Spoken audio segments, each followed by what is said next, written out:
with edge rushers. That's where it is right now. And I think Myles Garrett is in a class of his own. I think TJ Watt's right there. I think Micah Parsons is right there.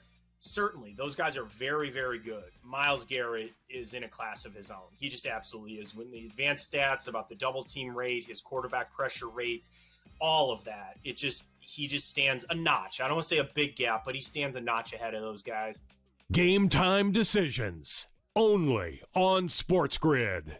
It was already pretty solid up top, but you had the bottom that's that much better with Ryan O'Hearn and Lariano. Like, we now have a well-rounded lineup on top of a great pitching staff. Michael King is expected to start making his rehab starts. So you have him plus Pivetta plus Dylan Cease. You Darvish is back. You have the frontline pitching, the depth in the lineup, and now a great bullpen. You have it all. I really like it, like I do. Like, sometimes I get caught up in the Padres because of what they can be. Pro Baseball Today, only on SportsGrid. This is the moment every fan waits for. The countdown's over. The road to kickoff has begun. Play is here to stay. I'm not going to name names, Kevin. From win totals to player props, from division races to MVP debates, we've got eyes on every camp and data feeding 24/7, breaking down every angle across the league. Every pick, every edge, every line that matters.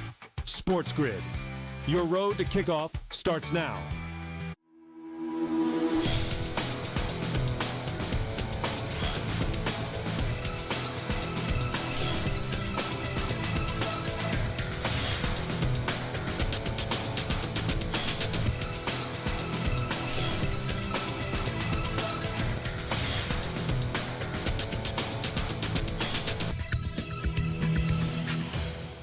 Good afternoon. Welcome to NewsWire here on SportsGrid. I'm Craig Mish. Plenty on today's edition of the show as we close in on week one of the NFL preseason. We'll have the very latest. We'll also break down fantasy football with Joe Pisapia. Those of you getting ready for your fantasy football drafts, Joe will be with us as well. Keith Stewart also makes an appearance on the show. We'll talk some PGA Tour with him, and no doubt we'll get to the very latest in Major League Baseball as well. Rob Donaldson will join us on the show, and we'll go over everything that happened last night, but we begin with some news in sports betting. For those of you unfamiliar, the Cleveland Guardians currently have two players right now who are being investigated by Major League Baseball, and it seems like this is at least through the end of the month of August.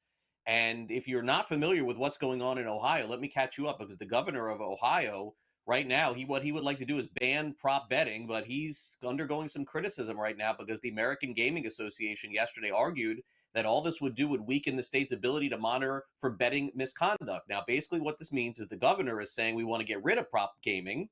The American Gaming Association, otherwise known as the AGA, wants to keep prop betting around because then they can actually monitor the people who are taking advantage of it. As you can see, they released a statement yesterday saying that the AGA shares Governor DeWine's commitment to protecting the integrity of sports and safeguarding athletes. However, eliminating proposition bets from Ohio's regulated market doesn't address the cause for the recent integrity concerns. It only risks driving the activity into the shadows of the illegal market where no one is watching, essentially saying that if we ban prop betting in Ohio, people are going to find a way to bet on this anyway, and they're going to take their money offshore. So stay tuned to see what ends up happening in the future with prop betting and micro betting, by the way, in the state of Ohio.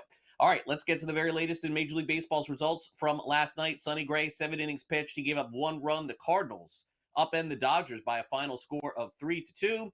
So they get back on the right track, and the Dodgers seemingly looking for answers against Sonny Gray, who pitched a nice game yesterday. Here's Dave Roberts on that performance and the lack of offense from his squad. Yeah, I mean, Sonny is obviously, he's given us fits in the past.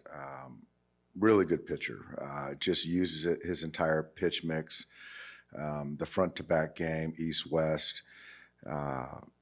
Everything seems like it's moving. Late. Freddie took a really good swing. I thought Shohei had a good at bat against him. Muncy with the walk, but outside of that, through 7 innings, we really didn't, take really good at bats. I mean, there wasn't much hard contact in there. You get the reliever in there, and we scored a run, and it's hard to win a game with 3 hits. But I think for me, the offense will get untracked. It's going to happen at some point. We're just too talented for it not to.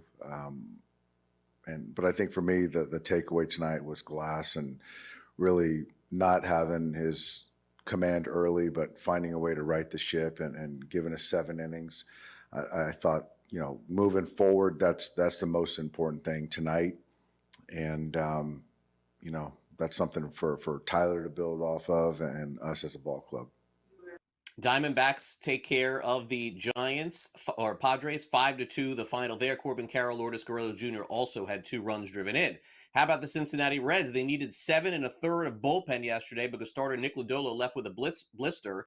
They allowed 2 runs. The Cubs end up winning 3-2. Craig Counsell will take any win he can, even if it requires the bullpen to seal the deal. I mean, we pitched very well. Everybody pitched very well. Ben Brown did a heck of a job. Had bad luck on kind of his run that he gave up.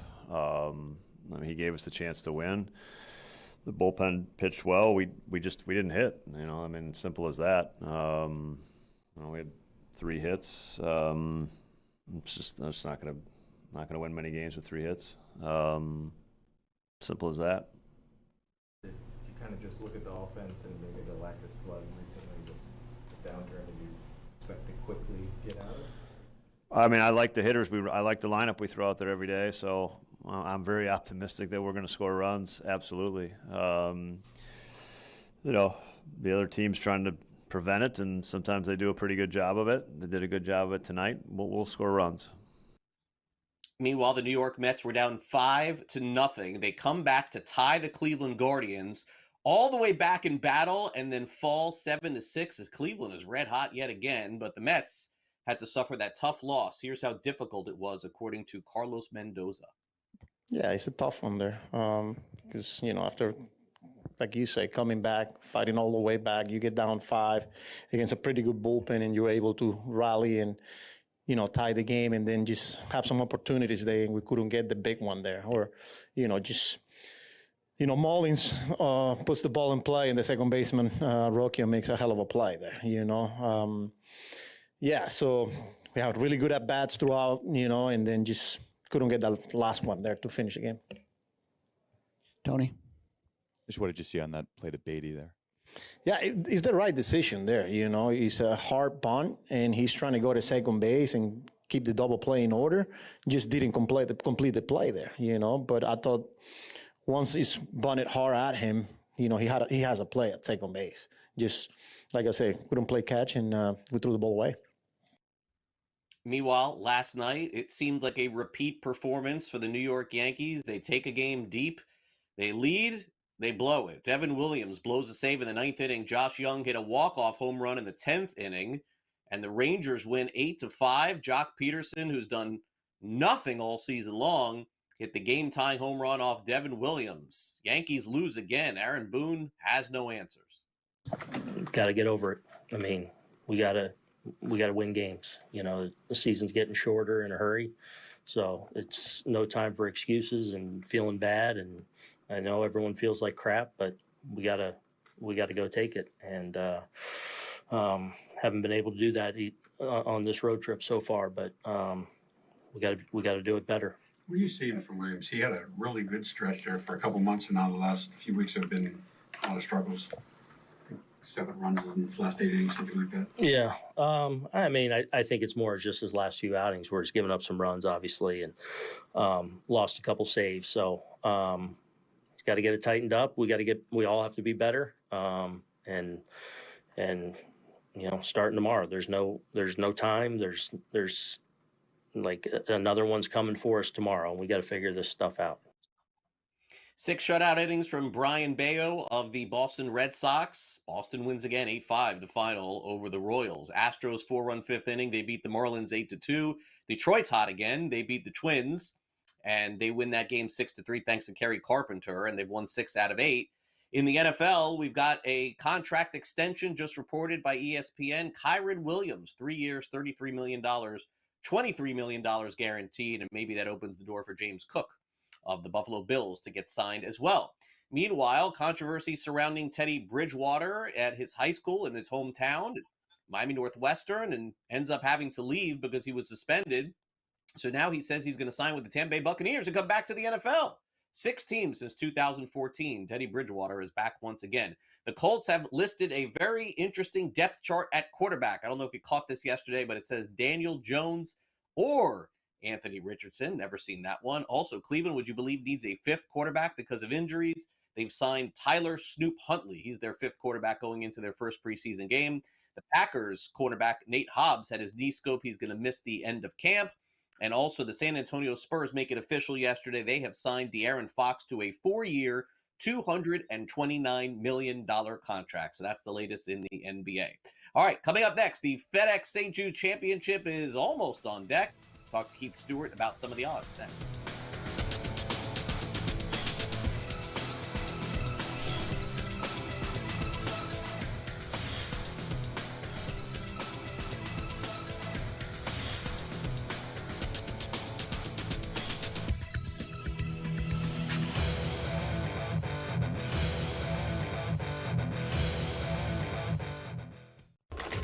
Enter into the magical world of McLuck.com, where even the smallest of spins can win real cash prizes.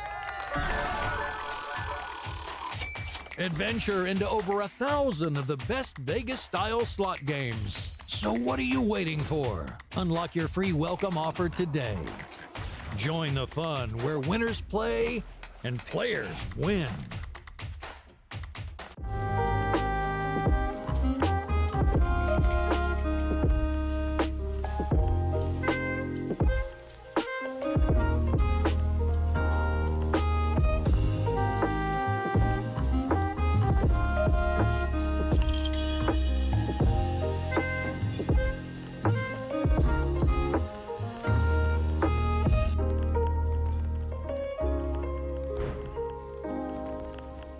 We're going to go through every single thing, and I've got a great team behind me that's going to help me get the job done. I want this to be the place that people come to. There is going to be an energy to game time decisions that you will feel night in and night out. We are going to hit every single one of those markets that you need to know about. We will have everything at our disposal, and we will use that to our advantage. There is not going to be a better place, I promise you, than Game Time Decisions. I'm Kevin Walsh. Tune in to Game Time Decisions weekdays on SportsGrid. This is the moment every fan waits for. The countdown's over. The road to kickoff has begun. Play is here to stay. I'm not going to name names, Kevin. From win totals to player props, from division races to MVP debates, we've got eyes on every camp and data feeding 24/7, breaking down every angle across the league. Every pick, every edge, every line that matters. SportsGrid. Your road to kickoff starts now.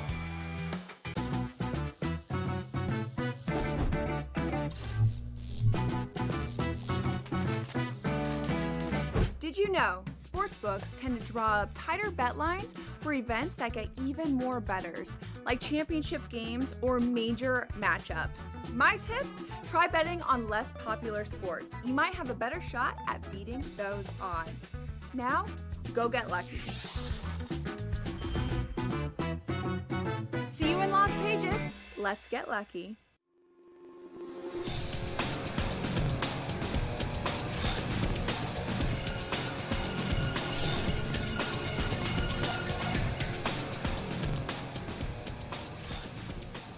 Welcome back to NewsWire here on SportsGrid. We got Keith Stewart in the house. PGA Tour, of course, coming to the end of the line here over the next couple of months, and we're going to break it all down, especially with the Ryder Cup on deck. But first, we've got the FedEx St. Jude Championship, and it's a huge event coming up. We thought we would bring in Keith to get the very latest. Keith, thanks for coming on NewsWire. Really appreciate it. Craig, it's a pleasure to be with you. I mean, Tuesday, playoffs, PGA Tour. Let's get after it. All right, so let's get started and talk about the FedEx Championship. And as we know, things could go sideways in this. We've seen this several years ago. We've seen it before. Scotty Scheffler is still the current favorite, and he's about as big as a favorite as we've seen, plus 280. Xander 16-1, Thomas 22-1, Fitzpatrick 24-1, and Tommy Fleetwood is 25-1. I know you really enjoy this time of the year, Keith, because it really shows who's got the guts, right, at the end of the season. Well, there's no doubt about that. And these guys have a lot more to play for than even just the FedEx Cup standings. You know what I mean? Yes, there's a lot of money on the line and everything, but there are a lot of guys where this Ryder Cup situation where I really feel like there's 2 or 3 spots that are open for about 5 or 6 players. And Craig, it's got to be on these guys' minds. I mean, we saw what happened with Cam Young last week. We certainly know that he's from New York, going to Bethpage. It's got to be a huge goal for him to play on that Ryder Cup, like a lifetime bucket list goal, not just a goal for the year. Being from New York and Chris Gotterup, that story. Of course, you've got the European side, somebody like Matt Fitzpatrick that's playing so very well. He'd love to close off a win this week. And he's played very well there at TPC Southwind before in the FedEx St. Jude Championship. I think right now, when I look at it, the markets are really interesting on Fitzpatrick, Sepp Straka, 2 names. Let's kind of go into some possibilities here. Certainly, Matt Fitzpatrick, he had the second best weekend at the Wyndham Championship, Craig. He kind of just quietly snuck into a tied for 8th place. So if you had him top 10 at the beginning of the week as the pre-tournament favorite down there in Greensboro, well, then you cashed, right? And this week, now he's coming in off 4 straight top 8s. If you want to play him straight up, he's plus 2,200 on FanDuel. But you know what? Scotty Scheffler, he's back in the field. So if you're a little shy to go against Scheffler and you like a guy that could win or come in second place, you could play a guy like Matty Fitz at plus 2,000. You're not going to take a huge hit for some of these guys at the top of the board. Now, you mentioned Sepp Straka. I love Sepp Straka down here at TPC Southwind. And the reason for that, and it's a little bit of secret sauce, is that they have Zoysia fairways down there. And Sepp's record on Zoysia is incredible. Not to mention the fact there is a ton of water off the tee, and Sepp is extremely accurate. You look at one of his career wins at the Honda, which is now the Cognizant, which was down there at PGA National. Tons of water off the tee, Bermuda grass, Bermuda on the greens. You know, Sepp is the type of guy that can handle this type of golf course. And he's won already a couple times this year, one of which was a signature event against the same style of field. Now, Scotty Scheffler's odds, Keith, they give you a lot of different options here on how you could potentially bet him. You know, clearly him finishing top 10 is not something that I would invest in here because that's minus 230. You'd have to like pair that with something else. But how would you potentially look at maybe betting him, like per se, if you don't think he's going to win? Or if you don't think that he's going to win, boy, then I mean, I would just play the field because there's a ton of great talent in there. But if you think he's going to win, then I think you need to start to compound your interest. And what that list shows you is that you could take him for, you know, let's say a low USA. You could also, I don't know about first round leader because great players tend to start slow and work their way into the lead, maybe like a third round leader. You could also see there that you could take Scotty versus the field, and you could also take him to win, which is like a plus 280 market right now. You add all of that up, and you could probably get to about 8-1. You know, if you really want to like kind of hedge your bets, then the best play on Scotty right now, because he's sub 3-1 pre-tournament, is to go and to wait until the live markets start. You know, the tee times haven't been released yet, but once they are, let's say he's an afternoon starting time on Thursday. Well, in the morning, if somebody goes out and they get really, really hot, that number might jump from 3-1 to maybe 3.5 to 4-1.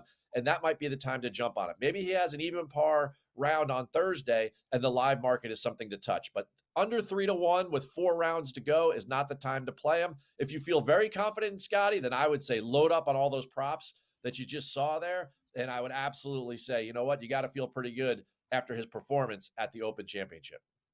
All right. Meanwhile, the Ryder Cup is, coming fast and furious here. And, you know, what's interesting, Keith, is that, you know, Europe certainly has had their fair share of success in surprising Team USA, especially when it's on their soil. But this one, of course, is on Team USA soil. So they are minus 135, followed by Europe at plus 155, and a tie is 11-1. As you see this sort of stacking up here as we get closer, is there a chance that Europe can win, or is it the home field advantage just too much?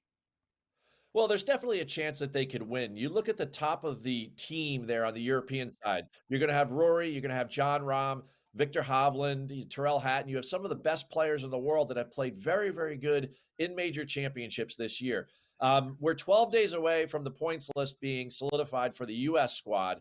You know, the guys at the top of the list there, Scotty, Xander, J.J. Spawn, your U.S. Open winner, Russell Henley, Of course, you've got Bryson. I mean, we are stacked at the top too. There's going to be a lot of decisions to be made in 20 days when Keegan has to come up with his 6 captains picks, and that's not a lot of time. This playoffs is going to play out for both sides. Do I think Captain Luke Donald has an edge over Captain Keegan Bradley? I certainly do. If Keegan plays, then I think there's a huge edge, and I think that gives them the best chance. So I wouldn't bet Europe quite yet, but I tell you, that number is really intriguing should Keegan want to play and be captain at the same time, Craig. Yeah. And I would like to follow up with that because we've seen this, really go in a lot of different directions with the Ryder Cup. Sometimes one country dominates. Sometimes it's close going down to the end. Do you think the talent speaks to some of the odds where it just seems to me that, if Europe just gets off to a good start, those odds are going to change significantly? Oh, if Europe jumps out to an early lead in the matches, then you know what? That New York crowd, which could be a huge proponent and propel, the U.S. side, might become more of a detriment. I mean, we know what it's like to play in the New York area if you're a team and you're not playing well. Jets, Giants, Mets, Yanks, whoever it may be. The U.S. side has got to use the crowd to their advantage. The biggest thing that the European side can do is get out to that early lead, and if they do, then they take the crowd out of it, and I tell you what, they have more of a chance. Again, Luke Donald versus Keegan, I think that's really the matchup you want to watch as far as the captains go. All right, Keith, enjoy all the action coming up. We'll check in again soon. Thanks for coming on.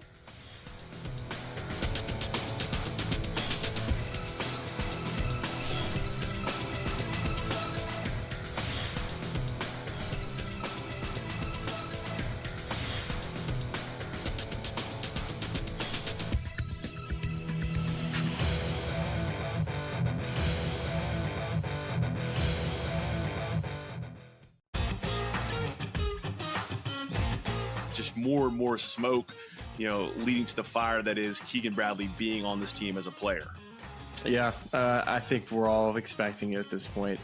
And, Keegan, he knows he can't play poorly in the playoffs. Like, he knows he needs to keep momentum going. And if he continues to play well, he's going to be on this team. The Smiley Show, only on SportsGrid. Was already pretty solid up top, but you had the bottom that's that much better with Ryan O'Hearn and Lariano. Like, we now have a well-rounded lineup on top of a great pitching staff. Michael King is expected to start making his rehab starts. So you have him plus Pivetta plus Dylan Cease. You Darvish is back. You have the frontline pitching, the depth of the lineup, and now a great bullpen. You have it all. I really like it. Like I do. Like sometimes I get caught up in the Padres of what they can be. Pro Baseball Today. Only on SportsGrid. The game is on. The stakes are high. But the action isn't just on the field. He's rearranging that rim. Get it inside! SportsGrid's in-game live. Your ultimate second screen experience. Just a little flyer, couple 15.5 points live line. Every prop, every play, every day. Anything can happen. That's complete chaos. It's smarter to be on SportsGrid. This is the moment every fan waits for. The countdown's over. The road to kickoff has begun. Play is here to stay. I'm not going to name names, Kevin. From win totals to player props, from division races to MVP debates, we've got eyes on every camp and data feeding 24/7. Breaking down every angle across the league. Every pick, every edge, every line that matters. SportsGrid. Your road to kickoff starts now.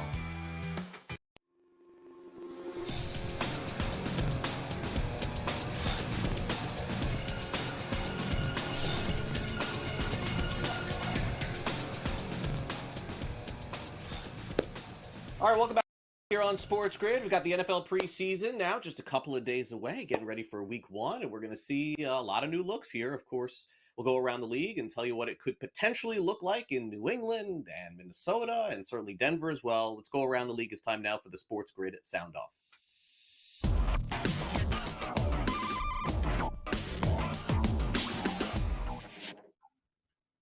All right, let's begin with the New England Patriots. Their new head coach is Mike Vrabel, who, of course, knows all too well about this organization, having played with the Patriots for several years. Now he's back at the head coach, and thus far, the Patriots' offense has been a little bit of a work in progress, trying to limit the mistakes that he's seeing on the field. Here's Vrabel on getting those corrected ahead of week one. Yeah, the turnovers. Yeah, turnovers. You know, I thought we did some really good things and tried to show them that. You know, the turnovers are certainly going to get us beat. We had some passes that should have been caught. We had some, you know, I would say decisions, right? I think, and hopefully, you know, when we ask a receiver, you know, run a play like that, that if it's not there, there's other ways to get out of the play, and he could continue to run. It's out of the pocket. He could throw it away. So those are great things to teach on in those specific instances. And Ramondre, you know, when make a great cut and you break through, know that every team in the league is, and hopefully ours is one of those teams that, you know, the guys coming to the ball and they're going to come and hammer it, and they're going to play full tilt to the tackle. And so the cut, great cut, good job in the open field. And, you know, fortunately we'll have to continue to rep that and take care of the football. But that's something that those things that you mentioned, I think overshadow a lot of the good stuff that we did in a team setting that had the team split up and had different guys working with different, you know, guys next to them. Meanwhile, the Minnesota Vikings getting ready for their first look at J.J. McCarthy during the regular season. McCarthy, of course, got hurt last year. We were wondering as to whether or not he would get an opportunity to play in the Vikings' first preseason game. Well, Kevin O'Connell, the head coach of the Vikings, seemingly gave us that answer yesterday. What's the plan for J.J. on Saturday, Kevin? Yeah, we've got that plan in place. I've not talked to him about it. We're so day-to-day right now. So I'll update him on that plan first and then let you guys know. But yeah, I do plan on playing JJ Saturday, which I think we've kind of talked about before. Is that a possibility that he would play in the second or third game, or would it probably be just one game and then he won't play again? So yeah, I think you'd love to play him, you know, as much as possible. But I think with those 2 days of joint practice, the guys that, you know, the type of repetition that the other guys on the offense will get from a physicality and workload standpoint, we'll more than likely use those 2 days as our real days, obviously subject to change based upon how those practices go, how we feel coming out of those. If we need to get a little more work, we will. And then we'll assess that final preseason game when it comes. Meanwhile, the Denver Broncos are getting ready for dual practices. They call them joint practices with the San Francisco 49ers. The Broncos right now are one of those sleeper teams in the NFL this season. We'll finally get a look and see how they perform, at least in the month of August. Here's Sean Payton ramping up the intensity as we get closer to those practices. Just back at it today is more of a ramp-up day. We continued with a lot of 2-minute work, 2-minute situation work, and then got to a handful of different periods. But I thought today's practice went pretty well. Any questions? When you start thinking about San Francisco and the joint practice with these guys, obviously sort of playing about? We'll meet. We travel Wednesday night. We'll probably meet tomorrow night to discuss the roles. I'll speak with Kyle between now and then. We've already got the format of the practice laid out. We've already got the itinerary laid out until next Tuesday. So with regards to the game or practice? Well, both. Because what you do in practice Yeah, not so much. There's this feeling that, oh, if I practice them a bunch, then I'm not going to play them in the game. We're playing guys in the game. The NFL getting closer to the preseason. Make sure you keep it locked right here. All of our programming surrounding the first few days of NFL training camp and the preseason. Very easy to follow us on social media and to download the SportsGrid app, which is available for both iOS and Android. Just take out your phone and scan that QR code that you see right there on your screen, and you'll be all set with the SportsGrid app. Great companion to all of the programming we have here at SportsGrid. Coming up next, the great companion for fantasy football season. It's Joe Pisapia. He joins us next. Don't go away.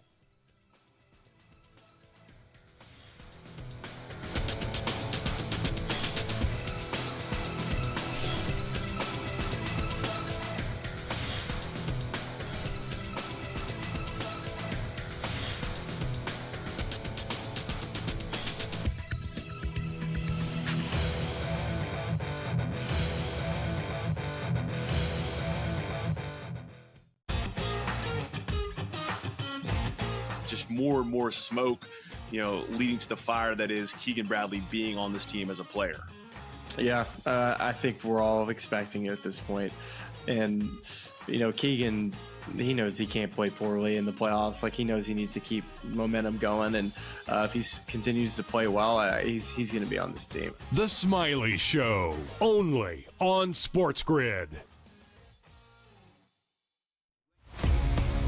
Was already pretty solid up top, but you had the bottom that's that much better with Ryan O'Hearn and Lariano. Like, we now have a well-rounded lineup on top of a great pitching staff. Michael King is expected to start making his rehab starts. So you have him plus Pavetta plus Dylan Cease. You Darvish is back. You have the frontline pitching, the depth in the lineup, and now a great bullpen. You have it all.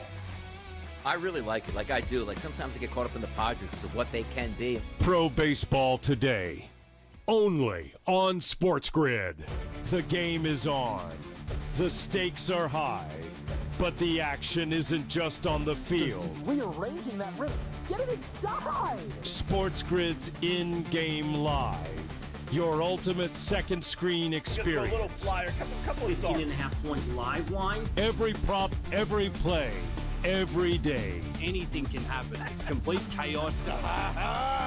It's smarter to be on SportsGrid. This is the moment every fan waits for. The countdown's over. The road to kickoff has begun. Play is here to stay. I'm not going to name names, Kevin. From win totals to player props, from division races to MVP debates, we've got eyes on every camp and data feeding 24/7, breaking down every angle across the league. Every pick, every edge, every line that matters. SportsGrid. Your road to kickoff starts now.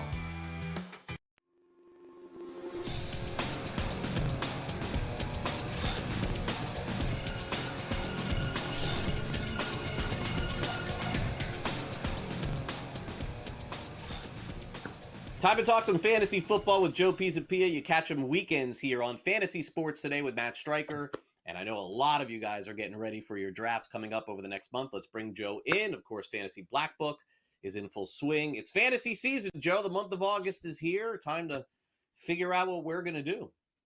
Yeah, absolutely. And look, we're in that period too where you're getting all this news from training camp, and some of it is important and some of it is a lot of nonsense. Kind of believe what you see in some of these motions. And I think that's something that's very important too. All the machinations of the coach speak and all these things that time of year. You really got to peel through a lot of the nonsense to get to the important stuff.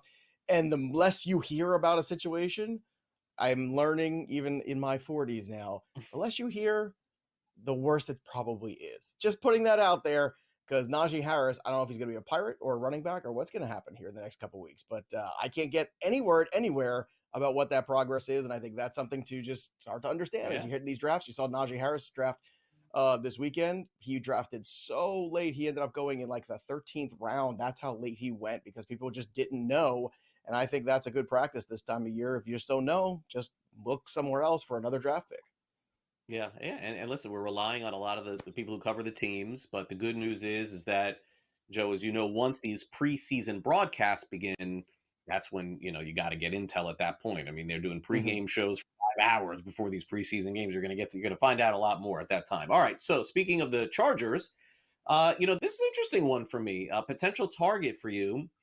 And I suppose this is because of his ADP this year. ADP, by the way, for those unfamiliar, average draft pick position. And so Justin Herbert 2 years ago, Joe, was one of the top quarterbacks in fantasy off the board. Now, because of the way that the offense is run and sort of a couple of steps back, it's no longer the case. But I suppose that you think where he's being taken is going to be way too low based on the season, or at least too low in your mind.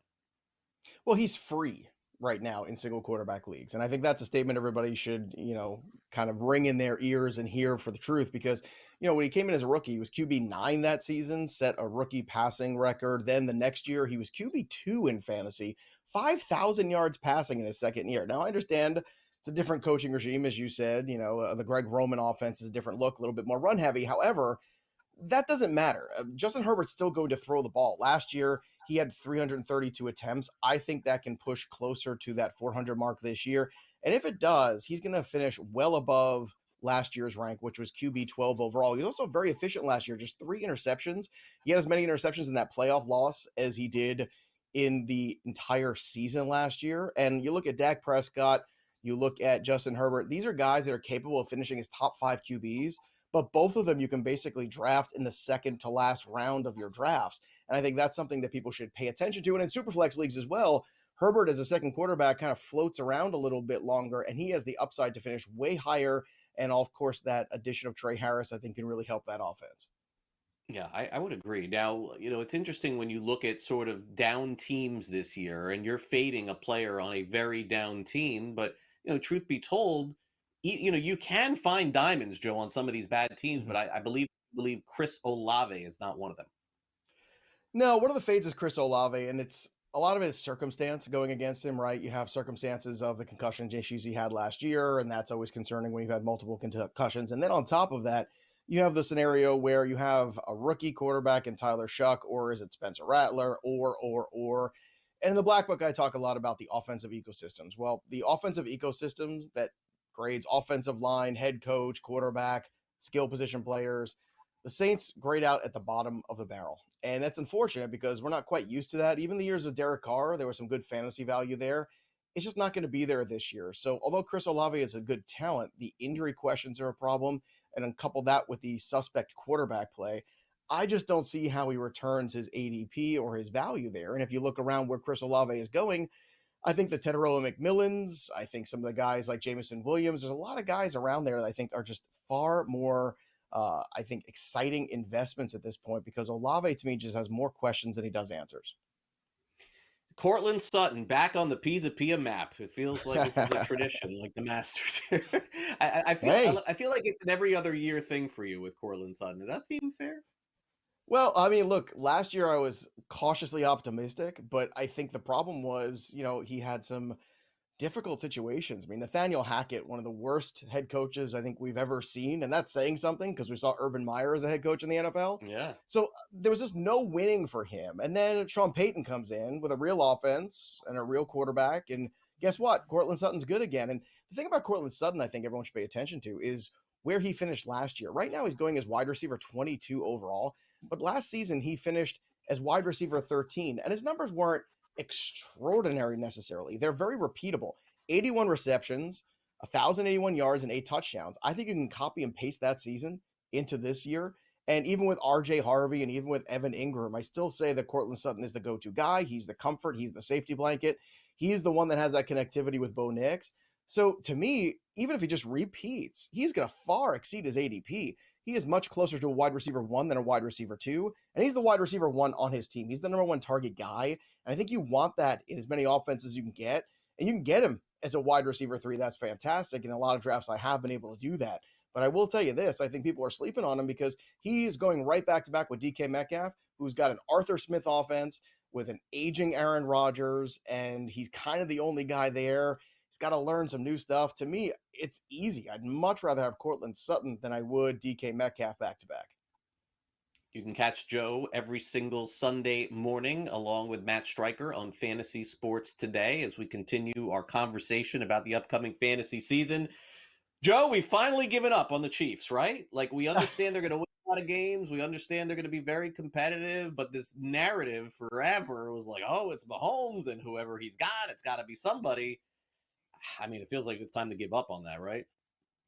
I think it's time to at least give up on it for now. I think it's a transition period for the Chiefs. Travis Kelce is aging. I am fading away from him at this age. And Xavier Worthy, I think the ADP is just far too high. Xavier Worthy, another guy going in that Tet McMillan area, George Pickens area. I mean, George Pickens is just 24 years old, and now he's got Dak Prescott, and he's playing on the other side of CeeDee Lamb. I know what George Pickens is, and I know what he can be. Xavier Worthy, I still don't know. I saw some flashes at the end of last year, but we don't have clarity in the Rashee Rice situation. As you mentioned, sometimes, certain teams, even great ones, even dynasties, go through transition periods. The New England Patriots did, right? So, of course, the Chiefs are kind of going through that right now, and they're kind of trying to retool. I just don't see the ADP of Xavier Worthy being that easy to return where he's currently being drafted. I think that's a problem. The same thing with Kelce, too. He's going around the same spot as a guy like Mark Andrews, a guy like Evan Ingram, and I would much rather have those guys at this stage of their career because Kelce clearly lost a step last season. So the Chiefs, I think, are going to have a hard time winning that division. The Broncos defense is extraordinary, especially in the secondary. And then I think that Chargers team is very well coached, and Marion Hampton, That's the other piece of that puzzle. If you go back to those great Herbert years, he had Austin Eckler giving him the yards after catch. He didn't have that last year with J.K. Dobbins and the rest of the running backs. Omarion Hampton brings that back to the table. So to come full circle on Herbert there for a second, that's another guy that can really help Herbert and kind of pad those stats for him. So I think the Chiefs are in trouble this season, and the last 25 years, only one team has gone back to the Super Bowl after losing the Super Bowl. And that team was the New England Patriots, and they won it, and it's Tom Brady, which means, guess what? You can throw it out the window because it's an anomaly. It's Tom Brady. So the Chiefs could be in for more of a longer transition, I think, than people realize. And I think that division is up for grabs. Yeah, it could be fascinating to see how far the Chiefs fall, if they do fall. Okay, last player we're going to discuss here. You don't see this a lot, Joe, in the NFL. A guy comes in as a first-year player, or whatever he is, Jordan Mason, and looks like a superstar at any position in the NFL. So good to the fact that they trade him immediately after he does. And that's exactly what the 49ers did. I think they made a mistake because Garendo's hurt already. I don't know why they did that. But Mason, to me, looked fantastic. Yeah, I agree. And not only that, you've already heard that Kevin O'Connell wants to use him as the 1B, and Aaron Jones has a lot of tread on his tires ahead of him. Mason, to me, is a far better investment at his ADP than Aaron Jones is. And I think Jordan Mason showed you last year he can carry that workload. He is a really sneaky, good pickup at the running back position this season. Sunday mornings on Fantasy Sports Today, Joe Pisapia and Matt Stryker. Joe, we'll catch up again soon. Thanks again.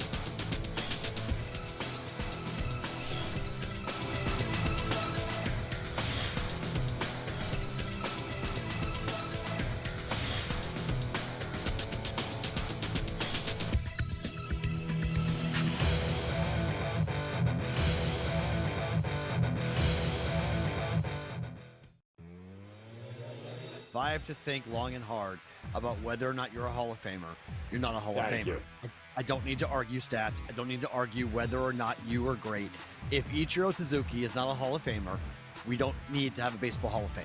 Like, just pack it up and shut it down, because that guy was as good of a hitter as we've ever seen.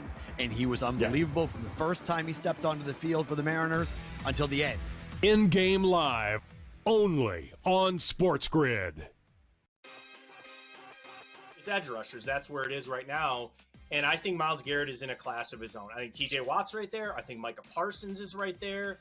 Certainly, those guys are very, very good. Myles Garrett is in a class of his own. He just absolutely is. When the advanced stats about the double team rate, his quarterback pressure rate, all of that, he just stands a notch. I don't want to say a big gap, but he stands a notch ahead of those guys. Game time decisions, only on SportsGrid.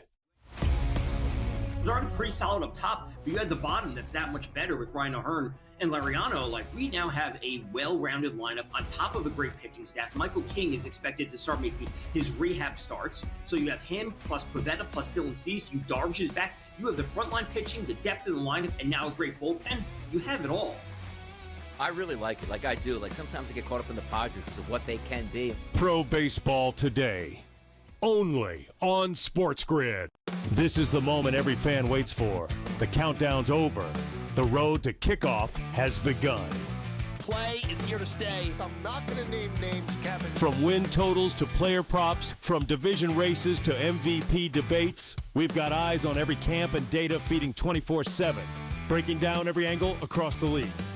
Every pick, every edge, every line that matters. SportsGrid. Your road to kickoff starts now.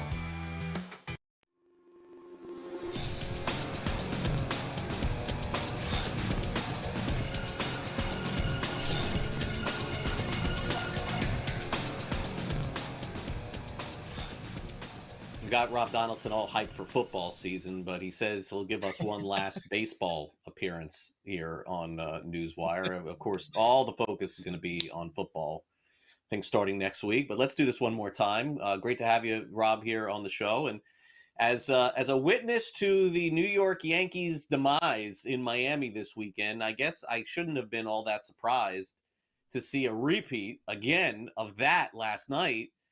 I mean, you can't make this stuff up. I mean, the Yankees, did I see that the Yankees, after Bird gave up that home run, did they send him to the minors after just acquiring him and throwing him in the fire? Oh my gosh, that is a horrible plane flight, Rob, for Bird. They'll call somebody else up, I guess, to try and get him fixed. But Josh Young ends up hitting the game-winning shot. I know the Yankees can't be this bad, but I mean, over the last month, they're one of the worst teams in baseball. Yeah, and this kind of came down to what we were talking about even last week after the deadline when, we were talking about all these bullpen arms that the Yankees acquired, and it still comes down to, hey, all these dudes for the most part were closers in a major defined role at one point in time in recent years, and now it's on Aaron Boone's shoulders to kind of navigate this and actually utilize them correctly, put them in the good spots to succeed and still get them their work. And hey, that's not something that, Yankees fans have really shined a lot of light on for Aaron Boone over the past few years. And in the early goings here with this new pen, it's been rough waters. I mean, that's Rob, you're nice by saying it. That's our producer Frank, just like wants to throw tomatoes at your screen right there at your face. All right, so let's take a look at the wild card, because at this point, I mean, the Yankees are falling so far behind the Blue Jays. I don't know that it's realistic that they could catch them, but here we go. Boston is 63-51, and they are pretty much, it feels like, on the right direction to get some sort of playoff spot, whether it's the division or the wild card. The Yankees are there, but trending the wrong way. They're minus 500. Seattle is minus 370. And so clearly at this point, it's just asking you, Rob, can Texas move up, outlast one of these teams there? I mean, Cleveland feels like every year they're in it, but maybe just not enough in the end. I'm not sure. I feel like 4 of these teams have a shot. Yeah, and the Rangers' bats are coming alive, and that's what was really plaguing them through most of the season. And their bullpen, their rotation, it's an argument that they have the best in baseball for both of those departments. And now that the bats are actually kind of living up to the name brand that's actually in their lineup, I think there might not be a more dangerous team in all of baseball than Texas Rangers coming down the backstretch here. Kind of reminds me of when the Mets were surging last year, or even the Phillies a few years ago. And right now, the Rangers are kind of in that department where they have the Yankees on a platter right now. They caught them last night in a game they should have lost. And after the end of the series, they could have the wild card spot secured, and the Yankees could be out of the picture for the time being. Yeah, it could be the case. Now, tonight, Boston's back at home, and boy, they got Garrett Crochet on the mound. And so I don't know how you can look at this game. Maybe minus a run and a half if you like Boston, Rob, or maybe the total factors in, total of 7.5. Kansas City at Boston tonight, 7:10 Eastern. Give us any opinion you have on this one. Well, talking about a surging lineup, the Royals were kind of like tentative buyers at the deadline, and what they kind of acquired were right-handed bats that could actually do damage against good left-handers, because they could not hit lefties through the first, 3-4 months of the season. And now, even with Garrett Crochet on the bump, I think the fact that he's actually involved in this game is kind of aiding this total to be a little bit more lower than what I think it actually should. And from that standpoint, when you look at the Red Sox, when you look at the Royals, I think both teams can contribute to this total and push it to go over through the first 5 and through the full game.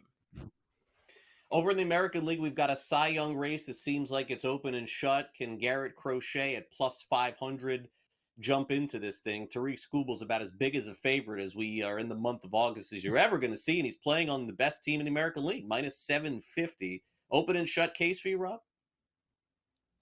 It's open and shut unless there's an injury, and that's one of those things that you can never really gauge, and why even want to wish that on somebody like a Tariq Skubal. So 100%, I would say that one's pretty open and shut. And Garrett Crochet still having a great year, still a great back, but probably not for that Cy Young award there.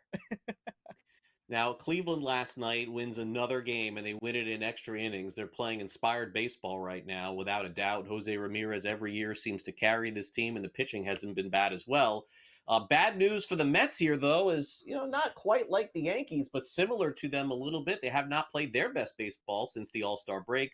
As it stands right now, as we take a look at it, Rob, it's a Phillies and Mets battle right to the finish. So, I mean, at this point, it's fair to say this could come down to the last week. And I guess I would ask you, Rob, do you think that either team, really just outlast another, like going into that last week? Because it feels to me that this could be close all the way through. I think the Phillies have a definitive advantage when you talk about their roster construction based on the pitching staff, based on the lineup. Now, the Mets have sort of had a lot of different pitchers in their pitching staff emerge over the year and really kind of, I guess, exceed expectations from that standpoint. But we've seen a lot of regression from those same guys over the past month here. And when you're looking at the Phillies, they didn't really go crazy in terms of additions, but what they added to the roster at the deadline, I thought were really beneficial pieces. And I feel like when you look at the Phillies just in total, this is one of the more complete teams in baseball. And I think that's what's going to kind of continue to transcend, the next month or two of the season here. Now, let's take a look at the West real quick. The NL West, Dodgers, Padres, Giants all lose yesterday. Dodgers still a very heavy favorite to win the NL West, despite the Padres being right there. Do you think those odds are accurate? I would say so, and in particular because the Dodgers have not been healthy all year long. And, the Padres, I think they're going to be a formidable team once the playoffs come around, but this does kind of feel like a scenario where unless the Padres can pull a sweep off against the Dodgers at some point this season, they're probably going to be up against it in terms of actually just winning the division outright here. All right, Rob, great stuff as always. Thanks for coming on the show, and we'll catch you, talk some football with you, I know, coming up next week and in the future. Thanks again. Thank you. All right, Rob Donaldson joining us here. And of course, you can catch all of his info over at Underdog. Coming up next, Rich Sermonillo dives into the very latest in college football. We'll talk some ACC and get into the national championship picture as well. You're watching NewsWire here on SportsGrid. Thanks for staying along for the ride. We'll be back after these quick messages with some college football right after this.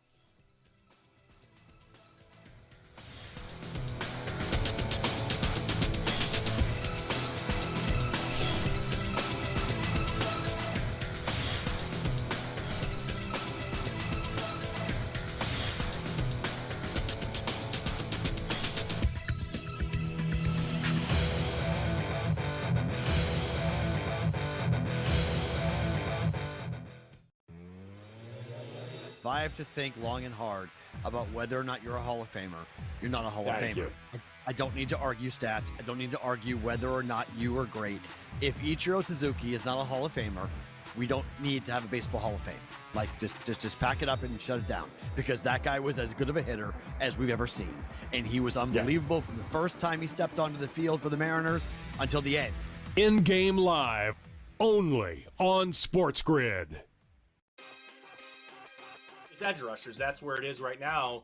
And I think Myles Garrett is in a class of his own. I think TJ Watt's right there. I think Micah Parsons is right there. Certainly, those guys are very, very good. Myles Garrett is in a class of his own. He just absolutely is. When the advanced stats about the double team rate, his quarterback pressure rate, all of that, he just stands a notch. I don't want to say a big gap, but he stands a notch ahead of those guys. Game time decisions, only on SportsGrid. They're already pretty solid up top, but you had the bottom that's that much better with Ryan O'Hearn and Lariano. Like, we now have a well-rounded lineup on top of a great pitching staff. Michael King is expected to start making his rehab starts. So you have him plus Pavetta plus Dylan Cease. You Darvish is back. You have the frontline pitching, the depth of the lineup, and now a great bullpen. You have it all. I really like it. Like I do. Like sometimes I get caught up in the Padres of what they can be. Pro Baseball Today, only on SportsGrid. This is the moment every fan waits for. The countdown's over. The road to kickoff has begun.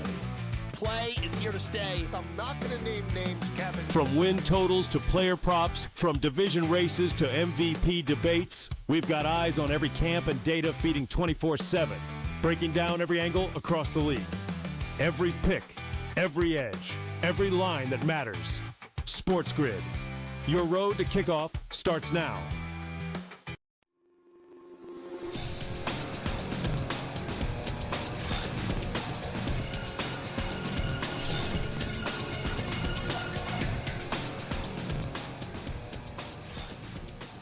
Huge game, LSU, Clemson, less than a month away. What a college football season this is going to be.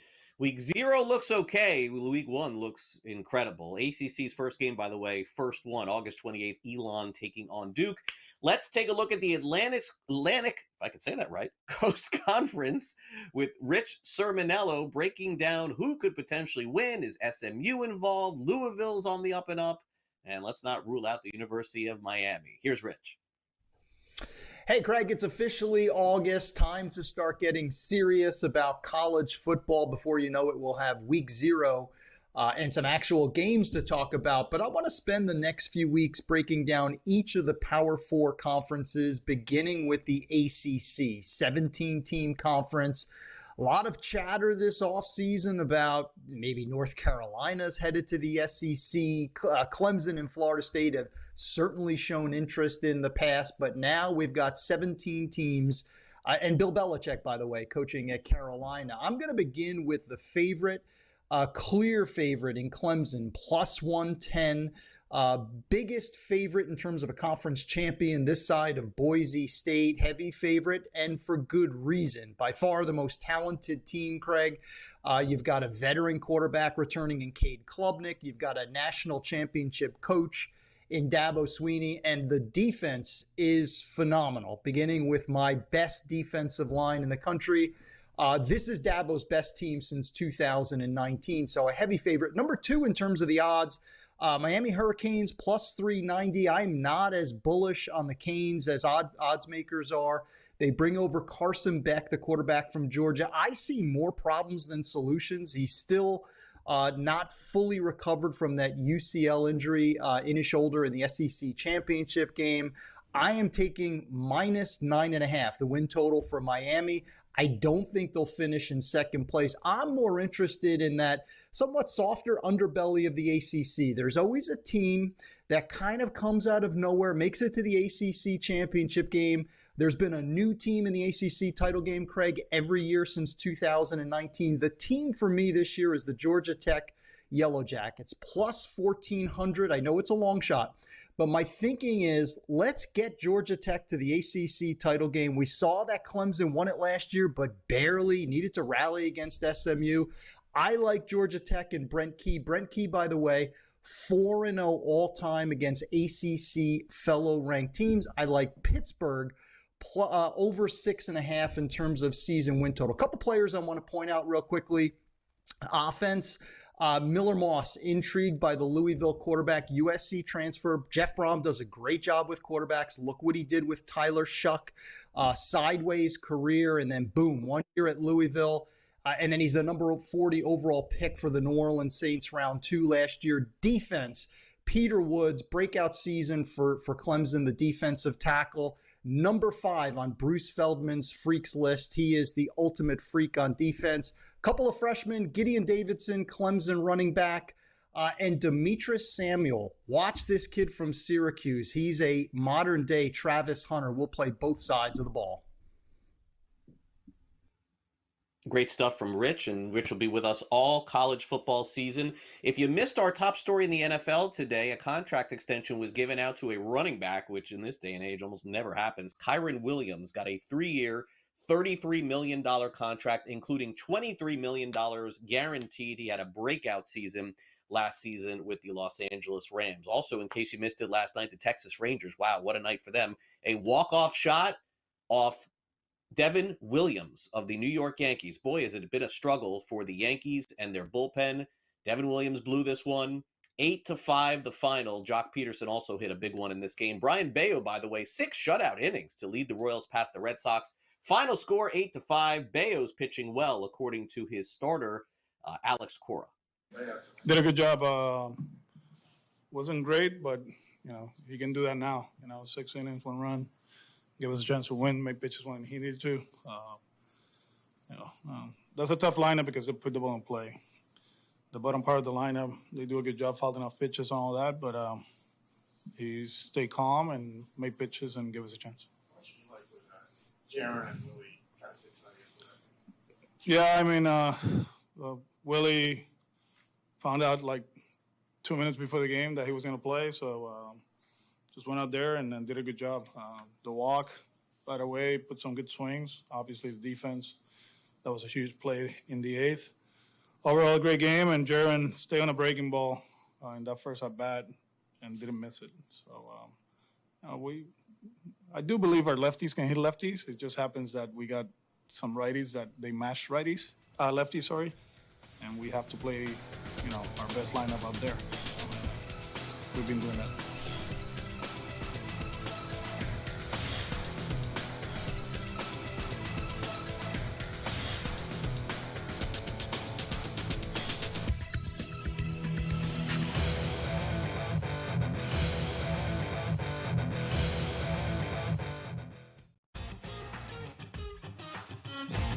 Joaquin Niemann wins for the 5th time on the Live Golf Tour. And I don't know how many starts they've had. Is it 9 at this point? Probably, maybe 10. So he's won half the time virtually. He has, and this is again a stat. Sean Lowry is our guy who sends me live stats every week. I love that you get live stats every week it's so good. The Smiley Show, only on SportsGrid. Becoming just harder in general to do business from a money standpoint in general, let alone the competition. So yeah, Betfred closing up shop will be gone by tomorrow. We'll see if any sportsbook fills this void. It'll mean that there's a license up for grabs in Pennsylvania, which is one of the biggest states for sports betting and is home to a lot of other operators. At this point, we're getting to a time when no one's rushing into the market. NewsWire, only on SportsGrid. It's edge rushers. That's where it is right now. And I think Myles Garrett is in a class of his own. I think TJ Watt's right there. I think Micah Parsons is right there. Certainly, those guys are very, very good. Myles Garrett is in a class of his own. He just absolutely is. When the advanced stats about the double team rate, his quarterback pressure rate, all of that, he just stands a notch. I don't want to say a big gap, but he stands a notch ahead of those guys. Game time decisions, only on SportsGrid. This is the moment every fan waits for. The countdown's over. The road to kickoff has begun.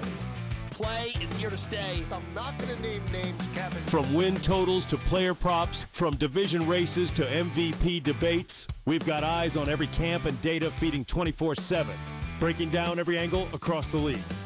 Every pick, every edge, every line that matters. SportsGrid. Your road to kickoff starts now.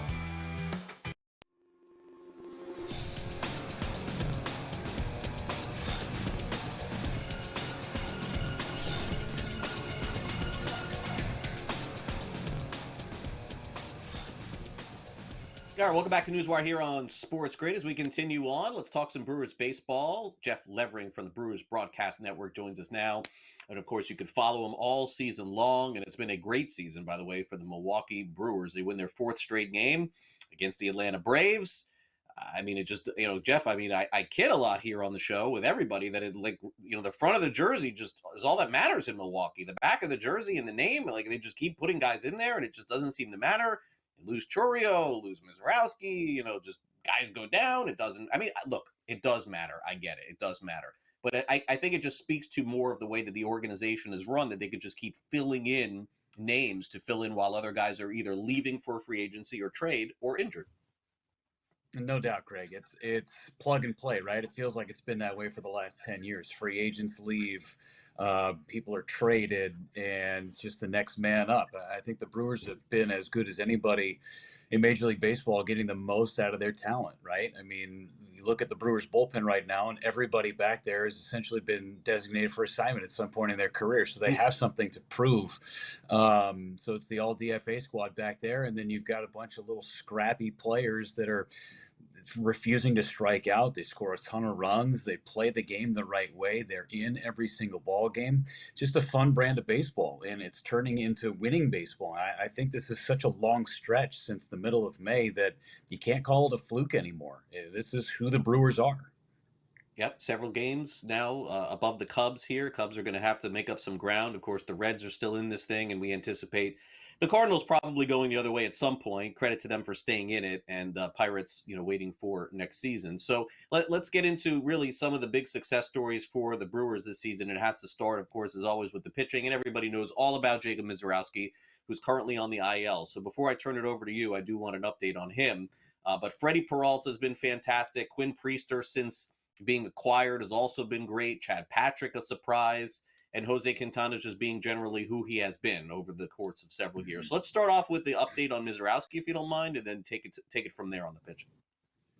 Yeah, the Miz is going to be fine. He took a comebacker in his last appearance against the Cubs and has a bruise on his shin, but just wasn't recovering the way that he wanted to recover. So the Brewers were in an innings crunch to begin with him, because he's already at a career high in terms of innings. So they want to make sure he's back down just a bit. But he'll be fine. He'll take the minimum stay on the injured list and be back for a stretch where the Brewers are going to play 19 games in 18 days, starting the midpoint of August. But one guy who's not even on that list list for you is Brandon Woodruff, and this great stretch for the Brewers really started when he came back. The Brewers have only lost 4 games total since Brandon Woodruff returned to the roster. I think it's like an 18-4 record in their last 22 since Brandon Woodruff came back. But the starting pitching has been excellent. Remember, in the beginning of the season, they had to go out and get a guy like Quinn Priester. They had to go get Jose Quintana in the middle of spring training because their starters were going down left and right. Now they've built this stockpile of arms, and they're going to end up being just fine in terms of that. Chad Patrick's in the minor leagues. You bring a guy like Logan Henderson back up, and he's doing great. He pitched a couple days ago in Washington. There is a surplus of arms in the Brewers organization, and for the last 7 weeks of this season, going into the playoffs, they're going to be just fine with their innings. Yeah, and the team is built for the postseason with the pitching. I guess what I would ask you, Jeff, is at the deadline, with what the club did, do you feel like they did enough offensively to hang? Of course, I saw them play against Miami, who was, simply on an incredible run here, which is true. But it does seem to me that's going to be the question. If Milwaukee does make the postseason, how far they can go is going to have to be scoring eventually 4 or 5 runs in some game. Although they did score like 20 the other day, I saw that, but consistently. Yeah, 38 runs over the weekend at Washington, D.C. on 56 hits. They did just fine, but that's against the Nationals. That's not against, a Cubs pitching staff. That's not against a Mets pitching staff and a revamped bullpen. So the biggest question going into the trade deadline was the lack of power. And I think the Brewers have done a good job of finding some offense with the power here recently. I think they've got 9 homers in the last 4 ball games. So having some guys pop some homers, the revelation that is Andrew Vaughn has really helped over at first base. Christian Yelich is over 20 homers. They'll get Jackson Chourio back hopefully pretty soon with his hamstring issue. But they're finding ways to create offense. The biggest thing for the Brewers is that they are dynamic offensively. They will run the bases. They will just wear you down until a pitching staff or a defense essentially just lays down and gives up. And that's what it feels like when the Brewers play against teams, that this pitching staff gets frustrated, the defense gets frustrated, then they make mistakes, and the Brewers take advantage of all of those mistakes. You don't necessarily have to hit home runs during the regular season. You're going to have to find some ways to pop some homers in the playoffs, though. So, I always like asking folks like you, Jeff, because you see the entire league, and, you certainly haven't seen everyone yet. I know you will in August and September here as we close it out. But, having watched the Brewers every day, to me, they look like a team that's going to be in the postseason, that's going to fight. When you see the rest of the league, who would you identify as some of the contenders in the National League? Because it just seems so bunched up record-wise. Like even the Dodgers, like every team is kind of 2-3 games either ahead or behind one another. Yeah, the National League, I think the balance of power in Major League Baseball is definitely tilting towards the National League and has been for a couple of years. But for me, when you look at some of the guys and some of the teams that the Brewers are going to have to try and get themselves through, it's the Padres. I think the Mets are a better team. I think the Phillies are certainly a better team with the addition of Duran at the back end of their bullpen. And the Phillies totally revamped, or I should say the Mets totally revamped their entire bullpen. The Brewers are going to see the Mets this weekend in Milwaukee. It's going to be a great series, and I can't wait to see what it's going to be like the first time the Mets come back onto that field since the wild card round of last year. Devastating loss, of course, in the playoffs for the Brewers. Yeah. But I think that those are two teams, especially in the East, that are going to give some teams some problems. I think the Marlins are going to give some teams some problems over the last 7 weeks of the season. The way that their pitching staff is and the way they play defense, their pesky offense, I think they're a team that people are going to have to pay attention to. And, of course, San Diego and L.A., too, out on the West Coast. Those are two really good teams. The Brewers have one more series with the Padres out in San Diego at the end of September. That's going to be must-watch, must-listen baseball. Yeah, there's no question. So you gave us update on Mizorowski. I forgot to ask you, because I know a lot of folks probably watching and wondering on Jackson Chourio, who is, to me, one of the very best players in all of baseball, not just the National League. It's a little bit a longer timeline on him. Am I correct by saying that? Yeah, ever so slightly. They initially thought it was going to be spasms and he might be back in there in a couple of days, but they decided to just let themselves get through it, make sure that he is totally through it, so it doesn't vamp back up. And those soft tissue injuries. And Chourio's never been hurt. He's 21 years old, so to have a guy like that who's never felt a sensation like he felt in the back of his hamstring, give him the time to rest. Now is the time to do it. You don't want to have something like that going on in September. So Churio should be okay. They're thinking a minimum stay. Did get a PRP injection in his hamstring. So that's just settling down right now. But he should be okay when the Brewers get back home and be reevaluated and go from there.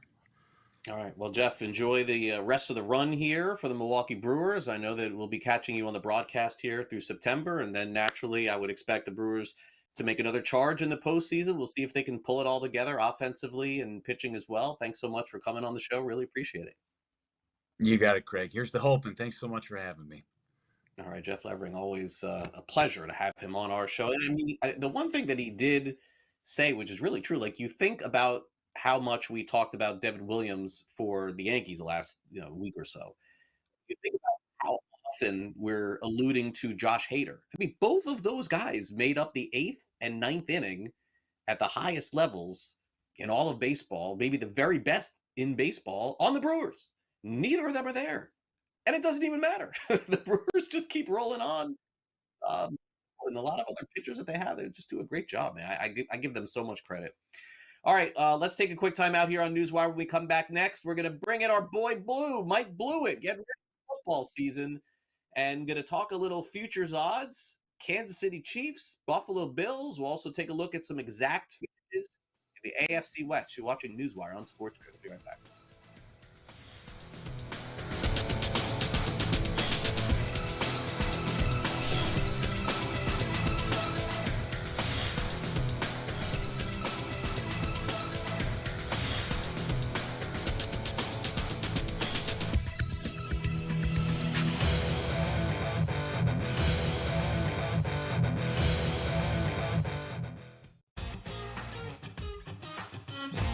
Joaquin Neiman wins for the 5th time on the Live Golf Tour.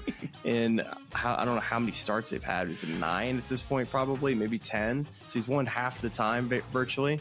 He has, and this is again a stat. Sean Lowry's our guy who sends me live stats every week. I love that you get live stats every week from. It's so good. The Smiley Show, only on SportsGrid. Becoming just harder in general to do business from a money standpoint in general, let alone the competition. So yeah, Betfred closing up shop will be gone by tomorrow. We'll see if any sportsbook fills this void. It'll mean that there's a license up for grabs in Pennsylvania, which is one of the biggest states for sports betting and is home to a lot of other operators. At this point, we're getting to a time when no one's rushing into the market. NewsWire, only on SportsGrid. It's edge rushers. That's where it is right now. And I think Myles Garrett is in a class of his own. I think TJ Watt's right there. I think Micah Parsons is right there. Certainly, those guys are very, very good. Myles Garrett is in a class of his own. He just absolutely is. When the advanced stats about the double team rate, his quarterback pressure rate, all of that, he just stands a notch. I don't want to say a big gap, but he stands a notch ahead of those guys. Game time decisions, only on SportsGrid. This is the moment every fan waits for. The countdown's over. The road to kickoff has begun. Play is here to stay. I'm not going to name names, Kevin. From win totals to player props, from division races to MVP debates, we've got eyes on every camp and data feeding 24/7, breaking down every angle across the league. Every pick, every edge, every line that matters. SportsGrid. Your road to kickoff starts now.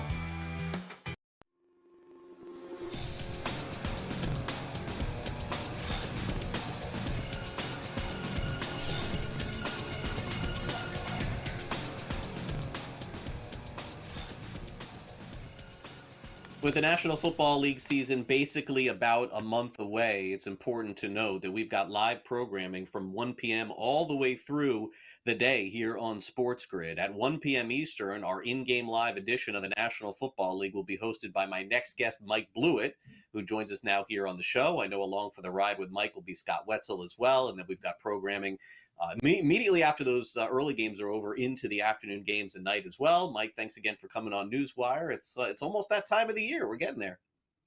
Yeah, you're starting to feel the juice flowing quite a bit in terms of all these news stories that are coming out. Obviously, all the teams have been in camp now for a couple of weeks. We're seeing a heavy dose of preseason action this upcoming week. So this is the time to talk futures and some of the big stories that are happening around the league. Yeah, and I would be remiss if we didn't recap our top story of the day in the NFL, which is a running back getting paid, which generally doesn't happen all that often. Mike Kyron Williams signs a contract that will pay him $33 million, although we don't know if he'll see it all because only $23 million is guaranteed. But, this seems, Mike, to me like a really fair deal for both sides. You generally don't say that, but it's fair for Kyron Williams, who, let's be honest, had one great year. It's fair for the Rams because they need somebody to have a great year for them in the backfield. So I like it for both sides here. Yeah, 25-year-old player. He did have some experience in college and has now burst onto the scene with the Rams, having a big season last year. I think a lot has happened over the last few seasons in terms of running backs getting paid, Craig. I think, like many topics, the pendulum swung way too far in one direction, and there was a sense from the masses that, well, you can't really pay a running back. They're interchangeable. And why would you pay this guy this? Well, every dime that Christian McCaffrey and Derrick Henry have gotten paid has been worth it to their respective teams. I think also, in my opinion, fans at large don't adjust to the inflation of the contracts that are relevant to what the overall salary cap is. So some people see 8-figure annual salaries for a running back and they're taken aback by it. But in reality, Saquon Barkley, for example, who was a big recipient of a contract last year and was worth every penny, he was less than 5% of the Philadelphia Eagles cap last year. So well worth it. Fair assessment by you. We'll see if this leads to James Cook signing with the Buffalo Bills. I don't know if you can connect the dots there, but we'll see. Speaking of the Bills to win the AFC East, they're minus 270. It's a factor now. The Chiefs to win the AFC West minus 105. So this is our first look at some props with Blewett today. Plus 178 on both of those. That's no fun though, Mike. I want to pick somebody else to win. Yeah, I get it. But in where I stand is people are always looking for different angles. How can we create value? I don't want to load up on the Bills at minus 270, although I would suggest there could still be value in it, even at an expensive price like that. I think you need to be able to look at matching up a couple of favorites in order to give yourself some odds. Now, you're going to have to wait an entire season and wait through 18 weeks and have both of these teams come out on top. Yet again, Bills obviously the heaviest favorite in the league to win their division, but the Chiefs still looking pretty good, top down with their roster. I think they are certainly, compared to years past, facing stiffer competition within their division, but still like them to come out on top. And I think you can take these two favorites and create a decent price for yourself. All right, so now let's move to the AFC West. We've got some exact finish odds here. One at plus 550, one at 6-1. The Chiefs finishing first in both, followed by the Chargers, Broncos, and Raiders in one option. And then it's Broncos, Chargers, and Raiders in the other. I guess it just comes down to which you like more, the Chargers or the Broncos. Right, but I would also posit, and again, everybody that's listening, watching can disagree with me in terms of how they see this division playing out. But what you can do with bets like this is play them both, Craig, make an investment on both prices, understanding that you'll lose one. But if you feel good about the Chiefs winning the division like I do, and the Raiders probably falling behind in the division, like some suspect they will, as even though Pete Carroll and Geno Smith may rip off a couple of more wins than they had last year, I think you can play both of those prices, plus 550, plus 600. Say you're putting $100 down on both, a $200 investment in total can get you out on top if those, regardless of how those two middle teams finish. I think it's an interesting way to look at futures where you can take larger prices, make two bets, and consider it an overall investment and willing to lose one of the two. Yeah, a little hedging action here on our NewsWire show. All right, no hedging on our next player here, Bijan Robinson. Let's take a look at some of his running props for the season. We've got 1,200 rushing yards over on FanDuel, 10.5 rushing touchdowns, and for him to lead the league in rushing, look at this price, 8-1, Mike. That's right.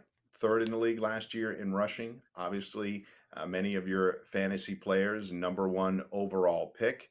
Saquon and Derrick Henry were first and second in the league, Bijan third. I think there's a world in which now clearly Philly and Baltimore were the two most successful two most prolific rushing teams last year. I think there's a world in which Philly may have to rest Saquon some in order to get them to the finish line like they did last year, 345 carries. Doing that a second year in a row, it would be a lot. Bijan toted the rock over 300 times last year. I know it's a long shot. It's a long shot for a reason. But at 8-1, considering the amount of carries that Bijan will get, I think it's a legitimate chance to take on a different rushing leader than Saquon or Derrick Henry. All right, fair enough. Let's cap it off with Bo Nix of the Denver Broncos, who really came on strong last year, and the numbers will show it here. 3,500 passing yards. That's his total. Wow, that's a big number here, Mike. 24.5 passing touchdowns. And you cannot sell me on Bo Nix winning the MVP, but I'm very happy to discuss it if you want. I won't sell you on that, considering I don't even think they're going to win their own division. But I would say that last year, 3,775 yards in his rookie season.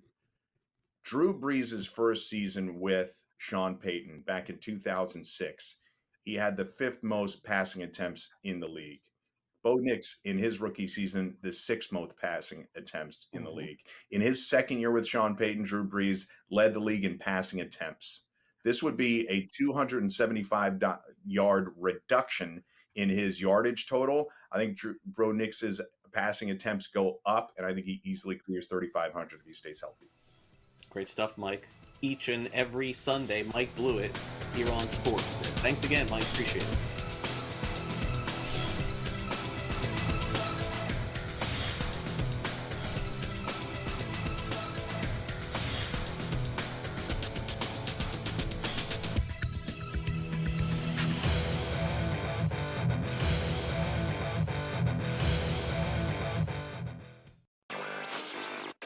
They're in a decent spot. They actually had a really great quarter this past quarter, and they're crediting what they're calling a smarter approach to sports betting and player quality, not just being lucky and being on the winning side of more bets.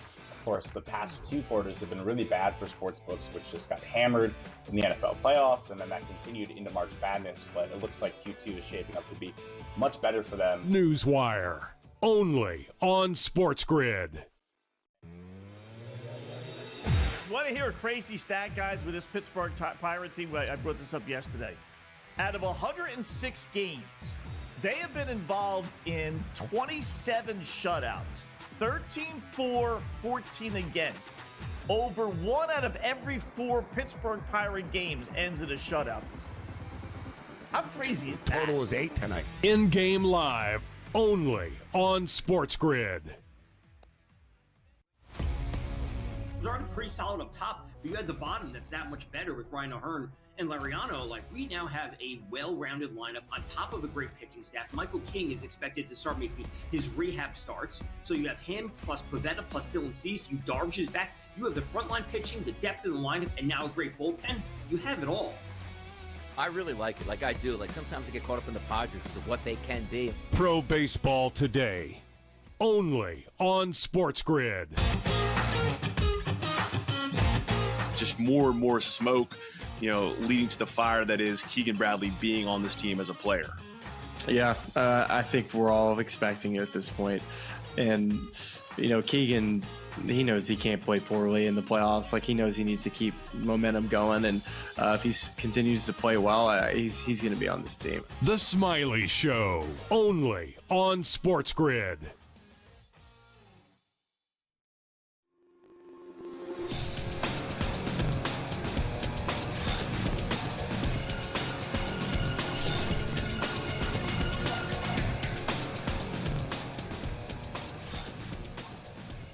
And welcome back to NewsWire here on SportsGrid as we get ready to wrap up the show. A very funny moment on New York radio many years ago has been rekindled in the form of a commercial. Very funny. I'm going to get to that in a minute. Miami Dolphins head coach Mike McDaniel is one of those certainly gifts that keeps on giving, and we have a whole lot more. So let's get to it. It's time now to wrap up the show with some last licks.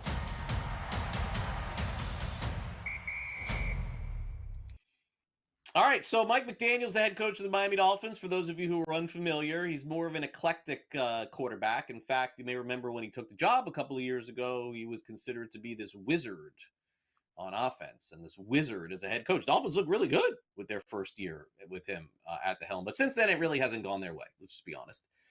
And then McDaniel, kind of an odd press conference opener yesterday. Doesn't really seem to be very big on living into the future. I don't know that that makes sense, but this clip makes even less sense. So here it is. You should stand corrected. Good morning. False. Great morning. Let's go. Why great? What makes this one great? Because we're another day closer to death. We have seen Joe Mazzulla make references to that. Is there something going around the coaching generation that leads coaches to want to check out sooner than they need to? Very bizarre, very odd. McDaniel not making a lot of friends, let's be honest, over the last year. I personally still think he's a really good head coach, but I just don't know that the talent is around the Dolphins this season to even get them back to where they were a year ago. But we certainly will find out. Dolphins open up the NFL preseason along with everybody else this week. All right, now, this is very funny. I saw this yesterday, couldn't believe it. This is like a little bit inside sports radio here, because there's going to be a lot of you who have no idea what I'm referring to here. But for many years, there's a radio host in New York. His name is Mike Francesa, very popular radio host. He used to host a show called Mike and the Mad Dog. But Francesa went out on his own and hosted on WFAN for many, many years. In fact, he used to have a lot of callers who would call in and play like sort of pranks on him.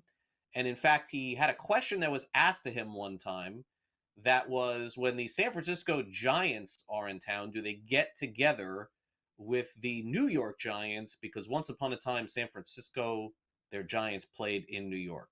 Hey, Warwick, what's up, Dan? Hey, Mike. I just got a question about the Giants. In your years of experience, have you ever seen, how the San Francisco Giants were once the New York Giants?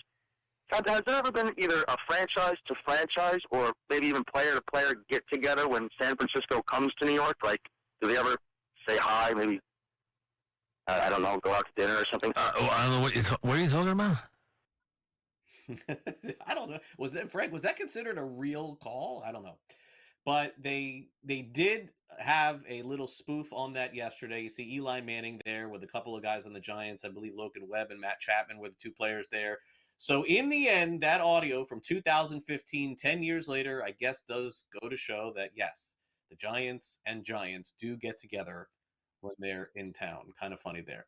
All right, finally, one of my favorite players in this upcoming football season. I'm rooting for this guy. It's Cam Scatabo. He, in fact, by the way, is on the New York Giants, and he's trying to do something in the NFL that we generally are just not seeing, which is be big, be strong, and be very wide, and be a running back / fullback in the NFL. Remember, this position's kind of gone away.